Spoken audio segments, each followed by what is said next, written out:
Hi, I'm Ben Heil, and I'm going to be presenting a poster on the effects of nonlinear signal on expression-based prediction performance. I did this work along with my lab mate Jake Crawford and my PI Casey Green. My affiliation is at Penn along with Jake's, and Casey is at University of Colorado in CU Anschutz, directing the Center for Health AI. So this paper, or this poster, starts with a motivating question, which asks why some papers can successfully use neural networks on transcriptomic problems while others find them to be no better than linear models. And this is a phenomenon that's kind of surprisingly common. And it's weird because it's a little bit of a paradox in the literature. There are a number of papers which apply neural networks and are able to predict interesting questions, or predict the answers to interesting questions. They're able to use these models for phenotype prediction and whatnot, and seem to have some success. And that's obviously exciting if we could predict phenotypes from expression data, especially from whole blood. There's lots of possibility there.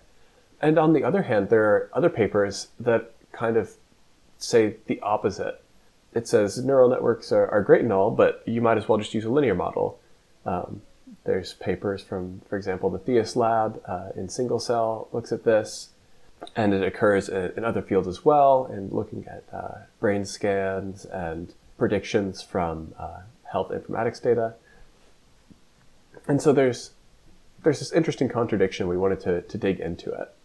To go about that, we developed a benchmark of kind of a number of different data sets and a number of different problems so that we could get some understanding of how these models performed and be sure that the results that we saw weren't due to kind of class-specific signal.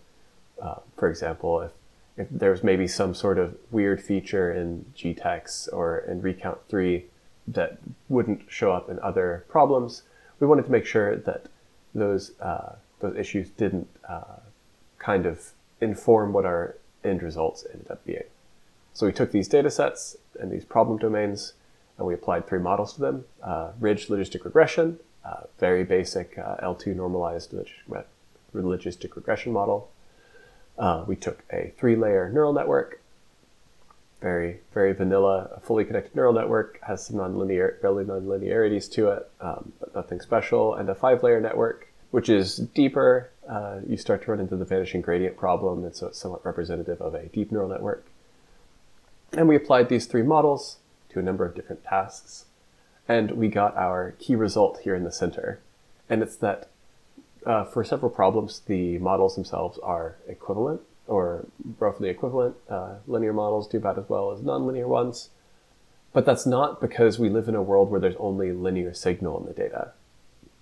If you apply lemma and kind of run it in reverse, you remove the linear signal that is associated with the labels rather than linear signal associated with batch effects or something. You end up seeing that the linear model, as you would expect, performs just at random, but the other models are still able to learn things. So these problems have predictive nonlinear signal in them, and the nonlinear models that we are using are able to learn that nonlinear signal, but it is not sufficient to outperform just a basic logistic regression model. And again, we see this in multiple problem domains. We apply these models to GTEx and predict which tissues are present in each expression sample. And we apply the same problem to recount 3, so publicly available data from a number of different studies instead of a cleaner data set. You see the same results in binary tissue classification, and even in getting away from tissue prediction, if you do metadata sex label prediction, you still see that each of the 3 models performs roughly equivalently, but once you remove the linear signal, the linear model dies out and the other models are able to perform better than random. So that's interesting, right? That it kind of gets at what is causing this contradiction in the literature. Nonlinear models are able to learn things, they're able to do interesting things, but it's not necessarily the case that even if there is useful signal that only the nonlinear models can learn, it doesn't necessarily give you better performance. And so our takeaway from these findings is, one, this is something that, as far as we are aware, nobody has shown before. We are proving that there is nonlinear signal that these models can learn and that it's not sufficient to do better. But also the more, I guess, practical takeaway is that people who are making predictions based off of expression data should always be using reasonable linear baselines instead of solely training a nonlinear model.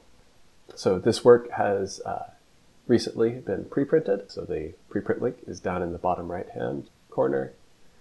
And I'd like to thank my lab members who did the code review and sat through lab meetings and in general made this work possible. Thank you everyone for your time.